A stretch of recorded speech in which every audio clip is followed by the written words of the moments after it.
munaasabada ay xilalka kula kala wareegayeen gudoomiyihii hore ee ururka ardayda maakhir ee dalka Uganda iyo waliba gudoomiyaha cusub ee ardadaasi ayaa waxaa lagu qabtay magaalada Kampala.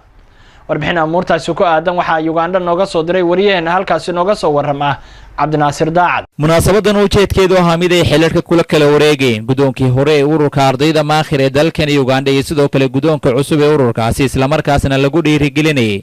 arday Soomaaliyeed oo ka soo jeeda deegaankaasi oo ka qalin jebisay heerarka kala duwan ee jaamacadaha ku yaala dalkan Uganda ayaa lagu qabtay magaalada Kampala ee caasimada dalkani waxaana ka qayb galay aqoon-yahano arday iyo sidoo kale marti sharaf kale oo lagu casuumay xafladda. maxamed cabdi khaliif iyo sidoo kale aamina xamuud oo ka mid ah ka qaybgalayaashii kulanka ayaa si isku mid ah u amaanay waxqabadkii hogaankii hore ee ururka maakhir sidoo kalena ugu baaqay ardayda qalin jebisay inay dib ugu celiyaan waxa ay barteen dalkoodii hooyo. waxaan sidoo kale u sheegayaa in maxaan ku raadayay ardada halkan fadhida ee la rabo inay ku noqdaan goboladii maakhir iyo Soomaaliya oo dhanba iyadoo aan ka gol leeyahay waxa jirta maxaan ku raadayay gobolada hadda Soomaaliya inta ugu badan abaar baan ka jirta taasi oo dhibaato badan ku haysa marka cid aan doonaynay abaartaas ka saarto amba ay ka qayb qaadato waa ardada reer maakhir ee halkan gobolkooda maxaan ku raadayay inay xoog maxaan ku raadayay wax u bartaan ay dib ugu noqdaan si ay waxay ugu barteen dib ugu celiyaan. gudoomiyaha hore reer maakhir maxamed farxaan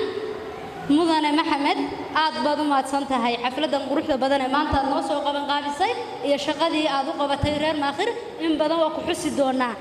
in badan buugta reer maakhir waa gali doontaa insha Allah waxaan ku leeyahay sagootin wanaagsan hambalyana hawada ku marinaya waxaan soo dhaweynayaa ururka cusub aan ka mid ahay ee uu hogaaminayo mudane jaamac maxamed jaamac waxaan leeyahay mudane jaamac waxaan rajaynayaa insha Allah inaad noqon doontid nin sida maxamed farxaan oo kale ah insha Allah oo wadadii maxamed farxaan uu geeyay insha Allah inaad hore u reer maakhir wasi qaadi doontid insha Allah rajaynaya insha Allah. Cabdiraxmaan Saciid Xasan oo kamid ah qalin jebiyaashii munaasabadan qaybta ka ah ayaa u mahadceliyay cid kastoo gacan ku soo siisay soo gaaritaanka heerkan ay maanta joogaan kuwaas ugu horeeyaan waalidiintooda. waxaan u mahadcelinayaa Allah subhanahu wa ta'ala oo isugu keenay madashatan aadka iyo aadka u qurux badan bacdallaahi waxaan u mahadcelinayaa guddida qabanqaabada oo xafladatan aadka iyo aadka u qiimaha iyo quruxda badan soo abaabulay waxaan leeyahay ilaahay ajar ha idinka siiyo waxaan kaloo u mahadcelinayaa dhammaan waalidiintii iyo dadkii ka dameeyey guushan aanu caawa gaarnay anigoo ku hadlaya magaca ardayda qalin jebinta waxaan leeyahay waalidka ilaahay idinku afaco. gudoomiyihii hore ee ururka ardayda maakhir maxamed farxaan ayaa khudbadu ka jeediyay munaasabada ugu horeyn ugu mahadceliyay xubnihii la soo shaqeeyay sidoo kale guddigii soo qaban qaabiyay xafladan waxaana sidoo kale ugu baaqay ardayda Soomaaliyeed ee wax ka barata dalkan inay ka mira dhaliyaan hadafkii halkan ay u yimaadeen. ururka reer maakhir ee caawa sanadkiisii cusub insha Allah waxaan leeyahay hambalyo midnimo aan u rajayn doonaa ururka soo socda isku duubnaan kala dambeyn iyo hoggaan wanaagsan. anagu ururkayga hore hadaan caawa halkan joogno gabagabana taaganahay marka xafladda laga dareero